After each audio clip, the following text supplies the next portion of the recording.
ॐ श्री महाप्रज्ञ गुरवे नमः।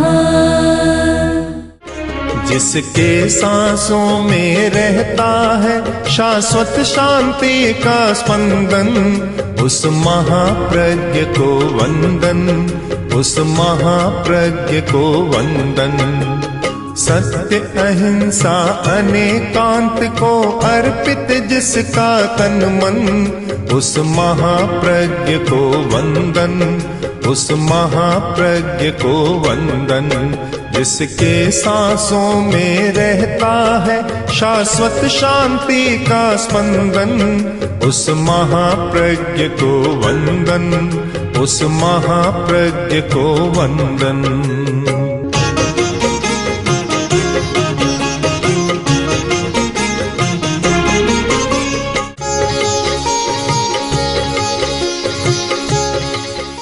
हम सामाजिक जीवन जी रहे हैं, सामुदायिक जीवन। सामुदायिक जीवन में भाषा का बहुत महत्व है। हमारा सारा व्यापार शब्दों के आधार पर चल रहा है। अगर शब्दों का जाल न बिछा हो तो शायद प्रवृत्ति सिकुड़ जाए, बहुत छोटी हो जाए। सारी प्रवृत्तियाँ शब्दों के आधार पर चलती है। तुम जाओ, यह करो, वह करो, कौन कहाँ से आया, क्या यह संवाद दो, सारा काम शब्दों के आधार पर चलता है। और विचार भी शब्द के आधार पर है। विचार का मूल आधार है कल्पना, स्मृति, और वे दोनों शब्दात्मक हैं। चिंतन भी शब्दात्मक है। तीनों कार्य, मन के तीनों कार्य, तीनों विचार, विचार, चिंतन और स्मृति, तीनों मन के कार्य हैं और सब शब्दों के साथ चलते। तो हमने सारी दुनिया को शब्दात्मक बना दिया और इसीलिए शायद भर्तृहरि का वह मत प्रचलित हुआ था कि शब्दमयम जगत। वेदांत ने कहा ब्रह्ममयम जगत, तो भर्तृहरि ने कहा शब्दमयम जगत। सब कुछ शब्द से पैदा हुआ है। उनका वाक्यपदीय ग्रंथ इसका बहुत समर्थन कर रहा है कि शब्द ही सब कुछ है और शब्द से ही सब कुछ पैदा होता है। तो शब्दात्मक बना दिया और इसीलिए हम शब्द पर बहुत विश्वास करते हैं। ध्यान क्यों? इसलिए कि शब्द के बंधन से हम मुक्त हो सके। हमारे भीतर बहुत ज्ञान है, ज्ञान की क्षमता है, शक्ति है, किंतु जब तक शब्दों के कारा में आदमी बंदी रहता है तब तक बहुत बड़ा ज्ञान उसको नहीं होता, भीतर का ज्ञान नहीं होता। और वही ज्ञान बड़ा है जो भीतर का ज्ञान हो। बाहर का ज्ञान तो बहुत छोटा है, बहुत सीमित ज्ञान है और हम सीमित ज्ञान को भी बहुत बड़ा मान रहे हैं। भीतर का ज्ञान बहुत विशाल है, जो इंद्रियों से परे अतीन्द्रिय ज्ञान है। हमारा अतीन्द्रिय चेतना का विकास है, बड़ा बहुत है, पर उसका हमें कोई अनुभव नहीं है। और जब तक कोई अनुभव नहीं होता आदमी कुछ कर नहीं सकता। जब तक ज्ञान नहीं होता तब तक आदमी संदेह में रहता है। संदेह ऐसा सार्थक भी होता है और निरर्थक भी संदेह होता रहता है। ज्ञान बहुत आवश्यक है और बहुत आवश्यक है भीतर का ज्ञान। और वह ज्ञान कब होता है कि जब हम शब्दों से मुक्त होते हैं। धार्मिक लोग कहते हैं बंधन से मुक्ति, और योग में ध्यान के क्षेत्र में जो धर्म का एक विशिष्ट प्रयोग है वहाँ कहा जाता है शब्दों से मुक्ति। अगर शब्दों से मुक्ति है तो तुम अतीन्द्रिय चेतना के स्तर पर चले जाओगे। और शब्दों के जाल में फंसे हुए हो तो तुम अतीन्द्रिय चेतना तक नहीं पहुंच पाओगे। इसीलिए ध्यान के प्रसंग में यह निर्देश दिया जाता है कि चिंतन मत करो। क्यों? कि चिंतन भी शब्दात्मक होता है, शब्दों के बिना चिंतन नहीं होता। निर्विचार रहो, कोई विचार न आए, निर्विकल्प और निर्विचार। यह निर्विचार अवस्था, निर्विकल्प अवस्था इतनी महत्व की अवस्था है कि जिस व्यक्ति को आध्यात्मिक चेतना का विकास करना है, जिस व्यक्ति को अतीन्द्रिय चेतना का विकास करना है, उसके लिए शक्तिशाली साधन है निर्विचार अवस्था, विचार शून्य अवस्था, थॉटलेस स्टेट ऑफ माइंड, विचार शून्य मस्तिष्क की अवस्था, वह बड़ी महत्वपूर्ण है। इसीलिए ध्यान में पहला है कि विचार मत करो, चिंतन मत करो। चिंतन का निषेध क्यों? व्यवहार के क्षेत्र में तो वह अच्छा माना जाता है कि जो व्यक्ति ज़्यादा चिंतनशील होता है, विचारशील होता है, उसे सब लोग सम्मान देते हैं और विचार करने के लिए बुलाते हैं। और ध्यान का क्षेत्र एक अलग है, वह कहता है विचार करना छोड़ो, चिंतन छोड़ो, निर्विचार और निर्विकल्प रहो। हमारी गोष्ठियाँ होती थी गुरुदेव के पास, साधु साधियों की गोष्ठियाँ, और काफ़ी गंभीर विषय भी आते, कभी कभी साधारण विषय भी आते, सब तरह के विषय आते। तो हमारी गोष्ठी हो जाती और गोष्ठी में समाधान अब भी शेष रहता कि और इस पर चिंतन करना है।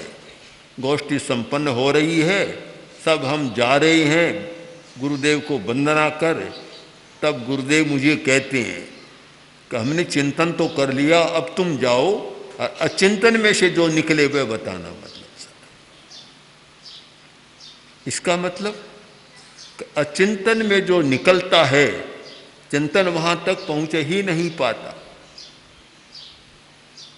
हमारे सामने प्रत्यक्ष है कि पूर्ववर्ती बड़े बड़े साधकों ने, बड़े बड़े तपस्वियों, आचार्यों, तीर्थंकरों ने, अवतारों ने जो सत्य का प्रतिपादन किया वह आश्चर्यकारी है, अद्भुत है। किस आधार पर किया? न कोई सूक्ष्म उपकरण था, कोई भी उनके पास माइक्रोस्कोप जैसा सूक्ष्म यंत्र नहीं था, टेलीस्कोप जैसा कोई दूरदर्शी यंत्र भी नहीं था, कोई उपकरण नहीं था, फिर भी इतने सूक्ष्म सत्यों का प्रतिपादन किया। किस आधार पर? अतीन्द्रिय चेतना के आधार पर। धन्वंतरी बहुत बड़े आचार्य हुए, आयुर्वेद के आचार्य, लुकमान बड़े हकीम हुए हैं। ये लोग क्या करते थे? पौधे के पास जाकर बैठ जाते, पेड़ के पास जाकर बैठ जाते और उससे कहते कि तुम अपने गुण धर्म बताओ, तुम्हारी क्या विशेषताएं हैं, तुम किस प्रकार रोग का उपचार कर सकते हो, तुम अपने सारे गुण धर्म बताओ। वहाँ जाकर इतना कहकर संकल्प कर और बिल्कुल निर्विचार होकर बैठ जाते। उस निर्विचार अवस्था में अपने आप पौधा बोलता जाता और वे लिखते चले जाते या ग्रहण कर लेते उसको। यह सब यह निर्विचार अवस्था का प्रभाव है कि निर्विचार अवस्था में भीतर की चेतना जागती है। जब विचार होता है तो हमारी पारिस्थितिक चेतना जागती है, बाहर की चेतना जागती है। और जब कोई निर्विचार होता है उस समय भीतर की चेतना को जागने का मौका मिलता है। जो आदमी निरंतर सोचता रहता है उसे तो भीतर की चेतना के साथ संपर्क स्थापित करने का अवसर भी नहीं मिलता, तो तो वह कैसे जागेगी? यह निर्विचार अवस्था, निर्विकल्प अवस्था, यह सूक्ष्म सत्यों को जानने के लिए जिम्मेवार अवस्था है। और इस अवस्था में ही सूक्ष्म सत्यों को, रहस्यों को आदमी जान सकता है। तो पहली बात है कि चिंतन मत करो। ध्यान में निर्देश दिया जाता है चिंतन मत करो। दूसरा है कल्पना मत करो। कल्पना मत करो। कल्पना भी शब्दात्मक है, यानी शब्द के बंधन से मुक्ति पाना है। तो चिंतन मत करो, इसका मतलब शब्द से मुक्ति पालो। कल्पना मत करो, इसका मतलब है कि कल्पना भी शब्दात्मक है, इसलिए कल्पना से भी छुटकारा तुम पालो। कल्पना मत करो। बहुत बड़ा समय हमारा कल्पना में बीतता है, बहुत समय लगता है। आदमी कल्पना करता रहता है, कल्पना का ताना बाना बुनता रहता है और कुछ होता नहीं है। और वह कल्पना, काफ़ी कल्पना व्यर्थ चली जाती है। प्रसिद्ध कहानियाँ चलती है शेख चिल्ली की कि कल्पना में कहाँ से कहाँ पहुँच गया। केवल कल्पना कल्पना से में बकरी खरीदा, आगे कल्पना चलती गई कि विवाह कर लिया, लड़का पैदा हो गया और धन भी आ गया, अब गाय भी रख ली, दूध भी हो गया, दही हो गया। अब दही का माटा लेकर और लड़का, पोता लड़का आ रहा है, आकर कहे कि बाबा चलो दही खा लो। अभी नहीं, अभी नहीं। बस कल्पना में चल रहा था, अभी नहीं। सिर को हिलाया कि अभी नहीं। सिर पर हंडी थी और नीचे गिरी और फूट गई, और कुछ तो था नहीं। कोरी कल्पना ही कल्पना का जाल। हम कल्पना को भी छोड़ें, ध्यान में तो कल्पना न करें, वैसे भी पूरा दिन रात कल्पना में न बिताएं। जितनी आवश्यक करनी होती है उतनी करें, ज़्यादा न करें। कम से कम ध्यान काल में तो कल्पना न करें। तो चिंतन की वर्जना, क्योंकि वह शब्दात्मक है। कल्पना की वर्जना, क्योंकि वह भी शब्दात्मक है। तीसरी, स्मृति मत करो। निर्देश दिया जाता है ध्यान काल में स्मृति मत करो। स्मृति का भी बड़ा साम्राज्य है, बहुत बड़ा साम्राज्य। आदमी याद करता रहता है, अतीत कभी पीछा नहीं छोड़ता। इतना पकड़ता है आदमी को कि वह पीछा छोड़ता ही नहीं है, याद करता ही रहता है। इतनी याद, इतनी अतीत की बातें गुनगुनाता रहता है। ध्यान में कहा जाता है स्मृति मत करो, क्योंकि स्मृति शब्दात्मक है। चिंतन शब्दात्मक, कल्पना शब्दात्मक और स्मृति शब्दात्मक। और जब शब्दात्मक कोई चीज होती है तो फिर मन की चंचलता कम नहीं होती। मन चंचल बना हुआ है शब्दों के आधार पर, और उस स्थिति में मन की एकाग्रता नहीं होती। जो व्यक्ति शब्दात्मक रचनाओं से मुक्ति पाना नहीं सीख जाता, वह कभी एकाग्रता की साधना नहीं कर सकता, मन को निर्विचार नहीं बना सकता। वास्तव में वही ध्यान की हमारी अवस्था है। कठिन काम है, बहुत कठिन है, क्योंकि शब्दों का इतना अभ्यास है, इतना गहरा अभ्यास हो गया कि शब्द के बिना हम जीना भी नहीं जानते। हर बात में शब्द ही शब्द, जीना मुश्किल है। और आदमी सरल काम करना पसंद करता है, कठिन काम करना शायद पसंद नहीं करता। बहुत लोग कहते हैं कि सीधा रास्ता बता दो, सीधी बात बता दो। सीधा रास्ता तो अब कहाँ है पता नहीं। कभी कभी हम यात्रा करते हैं तब हमारे साधु या साथ चलने वाले भाई भी सीधा रास्ता देखते हैं और आगे आते हैं, कहते हैं कुल मिलाकर कोई फर्क नहीं पड़ा, सीधा रास्ता है कहाँ। फिर भी सीधा रास्ता लेने की बात मन में रहती है। जो स्थायी समाधान है वह आदमी पसंद कम करता है, तात्कालिक समाधान को अधिक पसंद करता है। इस प्रसंग में एक बहुत सुंदर आख्यान जैन साहित्य में मिलता है। कोई विद्याधर था, जा रहा था और रास्ते में विमान खराब हो गया। जैसे आजकल यान, वायुयान आदि भी खराब होते हैं, बीच में उतरना पड़ता है, तो उसका विमान भी खराब हो गया। वह विद्या से चलने वाले विमान, और कहीं भी विद्या की थोड़ी विस्मृति हो गई तो नीचे उतरना पड़ता। नीचे उतरा, एक खेत में उतरा, जंगल में खेत में उतरा। तो वहाँ खेत के लोग थे, उन्होंने देखा और उनका स्वागत किया, खाने पीने की व्यवस्था की, बड़ा स्वागत किया। तो वह विद्याधर जब जाने लगा तो अपना विमान ठीक हो गया। फिर जाने लगा तो उसने कहा, देखो आप लोगों ने मेरा इतना स्वागत किया है, बड़ा सहयोग किया है, मैं आपका ऋणी हूँ और उस ऋण को उतारना चाहता हूँ। मेरे पास एक विद्या है, कामकुंभ विद्या।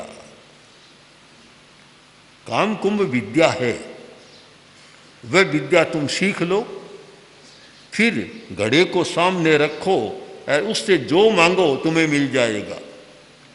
चाहे हीरा मांगो, पन्ना मांगो, मोती मांगो, लाख करोड़ रुपए मांगो, जो भी मांगो उस घड़े में से तुमको मिल जाएगा। यह घट, कामकुंभ घट, कामकुंभ विद्या है, तुम सीख लो, पर उसकी साधना करनी होगी। बोले इतना अड़ंगा कौन करे, कौन करे, कौन साधे? तो देखो दूसरा ये है कि ये घड़ा भी है मेरे पास, कामकुंभ, ये ले लो, इससे मिल जाएगा। पर एक बात का ध्यान रखना कि इसको लेकर कभी नाचना मत, नहीं तो गिर जाएगा, टूट जाएगा, फिर कुछ भी नहीं। क्या ये सीधा काम है, ये सीधा है, घड़ा दे दो, हमें कुछ साथ सिद्ध नहीं करना है। उसने कहा देखो ये तात्कालिक बात है, घड़ा है, कल फूट गया तो कुछ भी नहीं, ऐसे ही रह जाओगे, और मैं भी कोई बार बार नहीं आऊँगा तुम्हारे पास। तुम तो विद्या का पाठ कर लो, साधना कर लो, और फिर तो जीवन भर, जो चाहे जीवन भर नहीं, चाहे तुम्हारे बेटे पोते जो भी सीख लेगा उसकी कामना पूरी होती रहेगी। और यह कामकुंभ बड़ा अच्छा घट है। बहुत समझाया, पर आदमी तात्कालिक समाधान में जितना विश्वास करता है, स्थायी समाधान में उतना विश्वास नहीं करता। बोले नहीं नहीं, ये झंझट हमसे ताबे नहीं आता, हमें तो घड़ा ही दे दो। घड़ा ले लिया, कामकुंभ, और विद्याधर अपने रास्ते गया, चला गया। अब लिया, और आदमी की आदतें होती है, सबसे पहले यही मांगा कि शराब की बोतल। नशा करने वाले थे कि शराब की बोतल, तो तैयार। अब खूब शराब पी, खूब पी ली, क्योंकि बाजार से खरीदने में तो पैसा लगता था, अब कोई पैसा नहीं, जितना चाहा उतना मिल गया है, खूब पिया। अब नशा भी खूब आ गया। अब नशा आया तो नशे में तो आदमी का व्यवहार अपव्यवहार, असामान्य व्यवहार हो जाता है। सामान्य व्यवहार नहीं रहता, नॉर्मल नहीं रहता आदमी, तो एकदम नशे में आ गए और बोले कि अब क्या करें, तो आज तो नाच करें, अच्छा होगा। तो नाचते हैं तब कुछ लेते हैं, घड़ा पड़ा था, एक आदमी जो मुखिया था उसने घड़ा लिया और नाचना शुरू किया, और इतना नाचने में मग्न हो गया, भान नहीं रहा, घड़ा नीचे गिरा, टूटा और बात समाप्त। तात्कालिक समाधान में मिला क्या? कुछ शराब की बोतलें बस, और कोई खास बात नहीं ले सके, केवल शराब की बोतल। और अगर स्थायी समाधान होता तो उससे बहुत कुछ पाया जा सकता था। मंत्र की साधना नहीं की, विद्या नहीं सीखी, केवल घड़े में संतोष कर लिया। बहुत सारे लोग ऐसे होते हैं कि साधना करना नहीं चाहते, सीधा चाहते कि सीधा बता दो हमें, तो बस सीधा। हमारे पास बहुत लोग आते हैं और कहते हैं कि जा रहे हैं, मंगल पाठ सुन लिया और बोले कि अब मेरी एक समस्या है। अब समस्या सुनते मैंने कहा तुम्हारी ये समस्या है, पहले बताते 5 दिन रहते तो संभव है कोई समाधान भी निकल जाता। अब जा तो रहे हो, 2 मिनट का समय है, 2 मिनट में समस्या का समाधान ये संभव नहीं है। हमें स्थायी समाधान की खोज करनी चाहिए और वह स्थायी समाधान साधना के द्वारा ही संभव है। सीधा रास्ता मत खोजो, जो सही रास्ता है और जिससे स्थायी समाधान हो सकता है उस रास्ते को खोजना है। तो ध्यान एक चेतना के विकास का, शांति का, समाधि का एक स्थायी समाधान है, किंतु अभ्यास जरूरी है। ये कोई 2 मिनट में नहीं होता, 2 घंटा में नहीं होता। उसके अभ्यास के लिए तो जन्म भी खप जाते हैं, तो कम से कम बहुत लंबा समय होना चाहिए।